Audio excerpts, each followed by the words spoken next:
तो ये जो लोग कुर्मी का विरोध कर रहे हैं असल में कुर्मियों का इतिहास को बढ़िया से जानते नहीं है।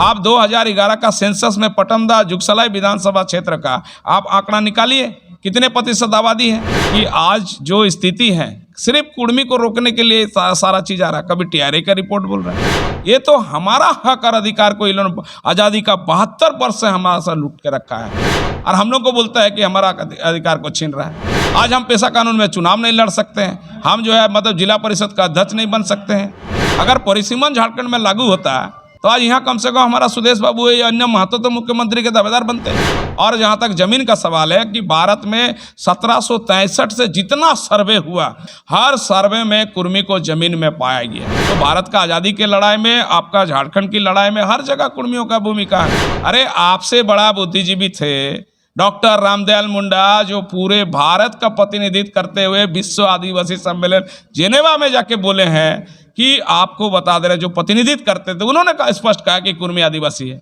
नमस्कार, जोहार। सोशल संवाद में सभी का स्वागत है। मैं मंजीत। आज हम उस ज्वलंत मुद्दे पे बात करने आए हैं जो कुर्मी समाज के लोग काफ़ी दिनों से अपने मांगों को लेकर कहीं ना कहीं प्रदर्शन कर रहे हैं और अपनी मांगों को उठा रहे हैं।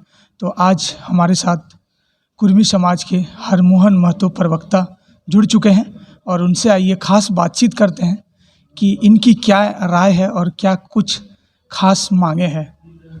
सबसे पहले सर, बातचीत के लिए स्वागत है। आपका भी मतलब स्वागत है। किन ज्वलंत मुद्दों को सर आपने काफ़ी दिनों से मांगों को रखा है, क्या मुद्दा है सर? देखिए, मुद्दा हमारा एक ही मुद्दा है, कुर्मी को पुनः अनुसूचित जनजाति में शामिल किया जाए। चूँकि कुर्मी जाति 1931 तक अनुसूचित जनजाति में शामिल था और आज झारखंड क्षेत्र में जो 32 अनुसूचित जनजाति में जो शामिल हैं उसी नोटिफिकेशन के तहत 550 नोटिफिकेशन, उसी नोटिफिकेशन के तहत कुर्मी भी अनुसूचित जनजाति में शामिल था।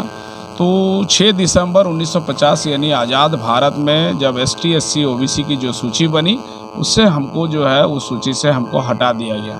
उसके बाद से निरंतर उस समय देश के पहला प्रधानमंत्री नेहरू जी बने थे।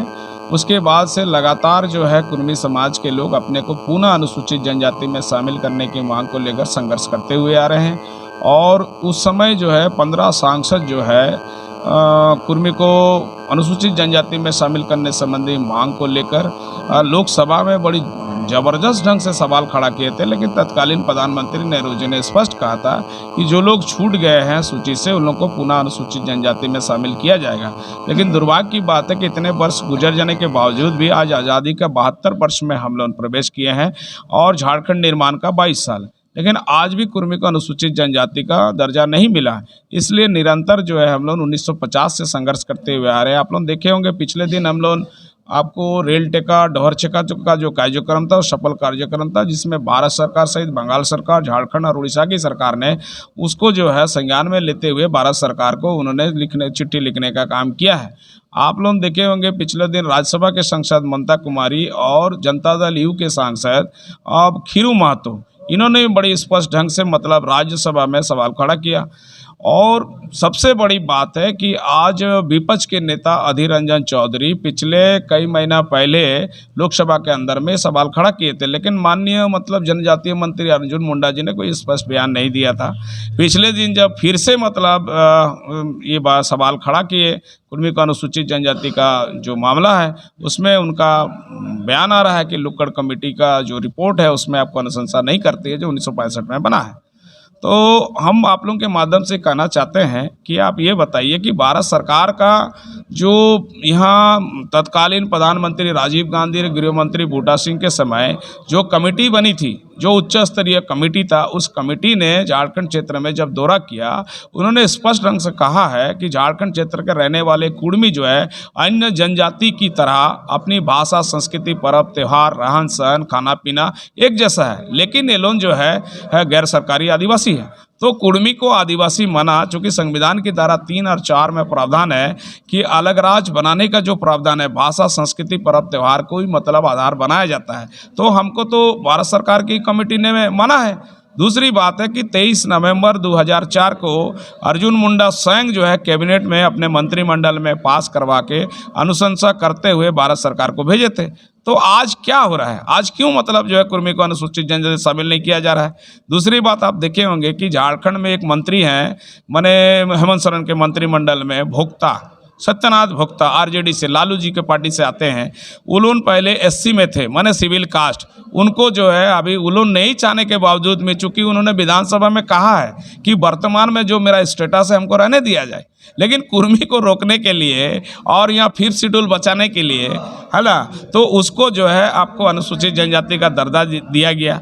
आप ये बताइए कि वहाँ पे आपको मुंडा जो है, मुंडा पातर जाति को आप दिए, आप भोक्ता को दिए, आप तमाड़िया को, आप अगर तमाड़िया जाति अगर 1995 में जब खरसवां विधानसभा क्षेत्र से जनजातीय सुरक्षित सीट से चुनाव लड़ते हैं, आप अगर जनजाति नहीं थे तो आप कैसे चुनाव लड़े? ये तो जांच का मामला है ना। माननीय सांसद आपका सिंहभूम का बागन सुमराय जी हाईकोर्ट भी किए थे, आप जैसे समरी लाल उसमें रुके हुए हैं, है ना।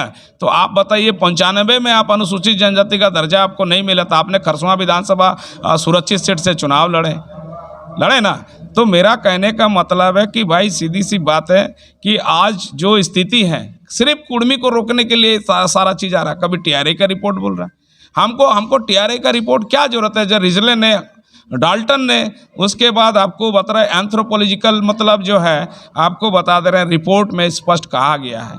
बार बार हम क्यों मतलब जो है टीआरए का रिपोर्ट लेने जाए? हमको भारत सरकार ने एक बार चयन कर लिया है। अगर बीटीसी की सरकार था तो आज जो लोग जनजाति सूची में, तो उसको भी तो 550 नोटिफिकेशन में चयन किया ना। तो मेरे लिए फिर अलग से कौन सा टीआरए का रिपोर्ट मांगा जा रहा? आप देखेंगे पिछड़ा वर्ग आयोग आपका झारखंड सरकार का, उन्होंने आपको बता दे रहे मेरे बारे में, कुर्मी के बारे में जांच किया, तो उसमें सारा चीज़ आपको बता रहा है। संविधान की धारा 342 में जो क्राइटेरिया है जिसको अनुसूचित जनजाति का दर्जा दिया जाता है, सारा चीज़ फुलफिल करते हैं। तो ये जो लोग कुर्मी का विरोध कर रहे हैं, असल में कुर्मियों का इतिहास को बढ़िया से जानते नहीं है। जो किताब उनके पास है वो पढ़ लिए हैं, और हमारे पास जो हम जो तथ्य दे रहे हैं, इतना बड़ा उदाहरण आज राज्यसभा में सवाल उठ रहा, तो राज्यसभा में वहाँ के मतलब जो है लिख के दिया जाता है, स्पीकर को लिख के दिया जाता है, आप राज्यसभा के उपाध्यक्ष को लिख के दिया जाता है, लोकसभा के अध्यक्ष को लिख के दिया जाता है कि ये सवाल को हम लोकसभा में खड़ा करेंगे। हम लोग तो ये भी बोल रहे हैं कि भाई सीधी सी बात है कि आप अगर हमको अनुसूचित जनजाति का दर्जा देते हैं, जो आपका मांग है कि झारखंड आदिवासी राज्य बने। ऐसा तो नहीं है कि आपको आदिवासियों को लगता है, जो यहाँ के मूलवासी हैं, जो आपका विरोध कर रहे हैं, उनको लगता है कि आप उनका हक छीन लेंगे? आपका सवाल का हम जवाब दे रहे हैं। आप ये बताइए, पिछले दिन झारखंड में पंचायत चुनाव हुआ, तो पेशा कानून के तहत पंचायत चुनाव हुआ। पहले आप लोग जानते होंगे 1967 के पहले आपको बता दे रहे कि पंचायत चुनाव में कुर्मी, महतो सहित अन्य मूलवासी भी भागीदारी लेता था। 67 के बाद आपको बता दे रहे सारा आरक्षित कर दिया। आप उदाहरण के तौर में आपको बता दे रहे कि आशा लकड़ा, आप वो जो वहाँ से मेयर है रांची से, अभी कुछ दिन पहले देखे होंगे कि यहाँ बवाल खड़ा हो गया। सीट रोटेशन में वो आ गया आपको हरिजन, पूरा मतलब बवाल हो गया। और मतलब ट्राइबल एडवाइजरी काउंसिल का बैठक हुआ, कैबिनेट का बैठक हुआ, विधानसभा में पारित करके बोला रोटेशन शब्द को ही हटा दिया। तो आप ये बताइए, आप सीधी बात है कि सुरक्षित सीट बनाने का कोई आधार तो होगा। आप 2011 का सेंसस में पटमदा जुगसलाई विधानसभा क्षेत्र का आप आंकड़ा निकालिए, कितने प्रतिशत आबादी है। आप चंदन कियारी का निकालिए आबादी, आप कांके का निकालिए। ये तो हमारा हक और अधिकार को इन्होंने आज़ादी का 72 वर्ष से हमारा से लूट के रखा है। सबसे बड़ी बात है, आज हम पेशा कानून में चुनाव नहीं लड़ सकते हैं, हम जो है मतलब जिला परिषद का अध्यक्ष नहीं बन सकते हैं। आप बताइए ना, हमारा अधिकार को छीन कर रखा है। और जहाँ तक ज़मीन का सवाल है कि भारत में 1763 से जितना सर्वे हुआ, मुगल का शासक, ब्रिटिश का शासक एवं आज़ाद भारत में जितना ज़मीन का सर्वे हुआ है, हर सर्वे में कुर्मी को ज़मीन में पाया गया है। तो कुर्मी हमेशा तो खेती करते हुए आ रहा। भारत के स्वतंत्रता आंदोलन में कुछ लोग आरोप लगाते कि हमारी भूमिका नहीं है। आप असहयोग आंदोलन में इंग्रेज जो है नील चाष करवाता था, उसमें हमारे लोग विरोध करके असहयोग आंदोलन किया है। भारत छोड़ो आंदोलन में आपको बता दे रहे हैं, पुरुलिया जेल में 8 अक्टूबर 1942 एक दिन पूरा जेल खाली रहता है। उस दिन श्रद्धांजलि सभा आप कर सकते हैं। यहाँ पटमदा के धरती पर मतलब कुम्हीर गाँव में गोलीकांड हुआ। तो भारत का आज़ादी की लड़ाई में, आपका झारखंड की लड़ाई में हर जगह कुर्मियों का भूमिका है। लेकिन आप कुछ लोग जो जानबूझ के यहाँ सामाजिक समरसता को बिगाड़ना चाहता है, जो लोग वोट का राजनीति कर रहे हैं, वो लोग कर रहा है ये सब। अब देखिए ना मेरे साथ क्या हो रहा है। रांची लोकसभा क्षेत्र में आपको बता दे रहे हैं कि हमारा आबादी 65% है, लेकिन क्या किया, वहाँ संजय सेठ को कैंडिडेट बना दिया। तो इसी तरह आपको बता दे रहे, धनबाद में पीएन सिंह को बना दिया। तो हमारा हक मांग जा रहा। सुरक्षित सीट में तो वही है। झारखंड में परिसीमन लागू नहीं हुआ तो किसको क्षति हुआ? कुर्मी को हुआ, मूलवासी को हुआ। अगर परिसीमन झारखंड में लागू होता तो आज यहाँ कम से कम हमारा सुदेश बाबू या अन्य महतो तो मुख्यमंत्री के दावेदार बनते। तो ये हमारा हक अधिकार को छीन के लोग खा रहा है और हम लोग को बोलता है कि हमारा अधिकार को छीन रहा है। तो ये जो लोग तो आरोप हम लोग को लगा रहा है, सर लक्ष्मी नारायण मुंडा तो बेशरम है। आप लोगों का चैनल के माध्यम से हम लोग रांची में लोगों को बुलाया कि आपके पास जो दस्तावेज है लेके आइए।